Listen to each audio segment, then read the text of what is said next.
আম মুখে দিলে আমার মনে হয় যে আমি আমার বাপের রক্ত খাইতেছি। মানে? তুমি আর কি আম খাদক?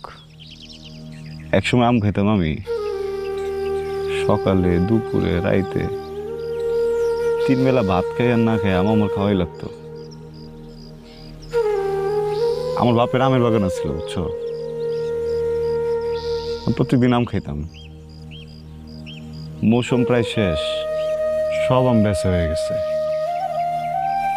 বড় একটা গাছের আম ছাড়া। ওই পর্যন্ত তো আমি উঠতে পারি না।